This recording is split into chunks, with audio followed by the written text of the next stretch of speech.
आपका न्यूज 24 में और मैं हूं आपके साथ दिव्या अग्रवाल। देश और दुनिया की तमाम खबरों के लिए आप देख रहे हैं न्यूज 24, जिस पर अब वक्त हो चुका है 25 खबरों का।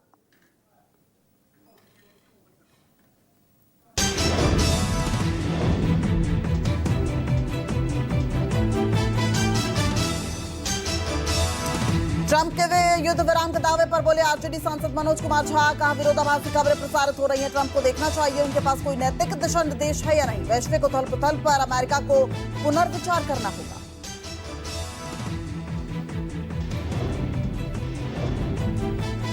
इजराइल ईरान युद्ध विराम की घोषणा पर जम्मू कश्मीर के सीएम उमर अब्दुल्ला ने कहा युद्ध विराम जितनी जल्दी हो उतना अच्छा। 11 दिनों में बहुत तबाही हुई। एयरस्पेस बंद होने के कारण बीच बीच में फ्लाइटों को परेशानी का सामना करना पड़ा।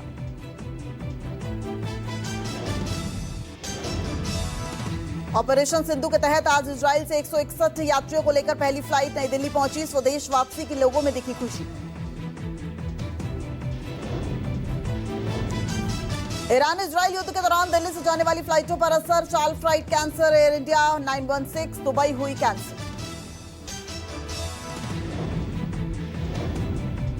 एयर इंडिया 928 रियाद, 991 जेद्दा, 915 दुबई हुई कैंसिल। ईरान इजराइल युद्ध को लेकर एयर इंडिया की फ्लाइट्स हुई कैंसिल। यूपी के इटावा में कथावाचक की चोटी काटने पर बोले अखिलेश यादव। कहा पीडीए के मान से बढ़कर कुछ नहीं। आगामी 3 दिनों में कड़ी कार्रवाई नहीं हुई तो हम पीडीए के सम्मान में एक बड़े आंदोलन का आह्वान करेंगे। पीएम मोदी ने नारायण गुरु गांधी संवाद शताब्दी समारोह का किया उद्घाटन। पीएम मोदी ने कहा खून बहाने वालों को बख्शेंगे नहीं। जो भारतीयों का खून बहाते हैं उनके लिए दुनिया में कहीं भी सुरक्षित जगह नहीं। गृह मंत्री अमित शाह ने 4 मुख्यमंत्रियों के साथ काशी में की बैठक। सुरक्षा और विकास के मुद्दों पर हुआ मंथन। रोंगिया घुसपैठ रोकने पर भी हुई चर्चा। यूपी, एमपी, छत्तीसगढ़ और उत्तराखंड के सीएम बैठक में हुए शामिल।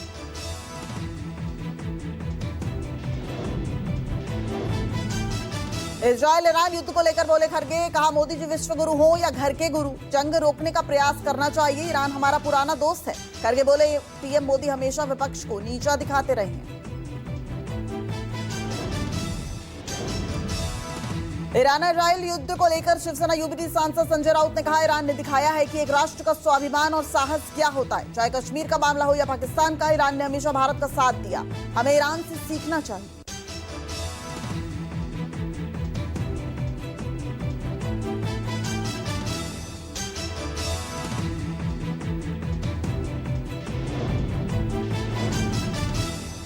आरजेडी अध्यक्ष पद के लिए लालू यादव के नामांकन भरने पर बोले केंद्रीय मंत्री नित्यानंद राय। कहा 13वीं बार राष्ट्रीय अध्यक्ष बनकर लालू जी ने आरजेडी की 13वीं कर दी। आरजेडी परिवार के बाहर जा ही नहीं सकती। छत्तीसगढ़ के रायपुर में कांग्रेस प्रभारी सचिन पायलट ने नक्सल प्रभावित इलाके का दौरा किया। पायलट ने आईईडी विस्फोट में शहीद हुए एएसपी आकाश राव गिरिपूंजे के परिजनों से मुलाकात की। यूपी के डिप्टी सीएम ब्रजेश पाठक का बयान। कहा बीजेपी लगातार देश के संविधान की हत्या करने वालों के खिलाफ आंदोलन करती रही। कल बीजेपी कार्यकर्ता मनाएंगे संविधान हत्या दिवस।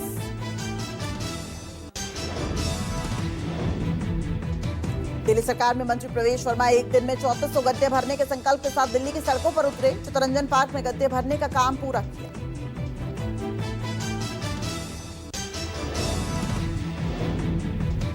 गुजरात हाईकोर्ट को बम से उड़ाने की मिली धमकी। हाईकोर्ट परिसर में पुलिस ने शुरू किया चेकिंग अभियान। भारी मात्रा में पुलिस बल मौके पर मौजूद।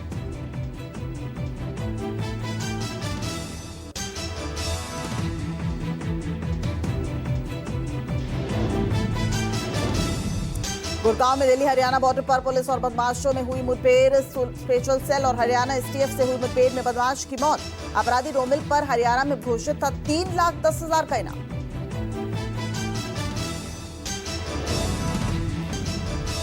मुंबई के भाई पश्चिम में गिरी मकान की दीवार के गिरने से 3 लोग हुए जख्मी।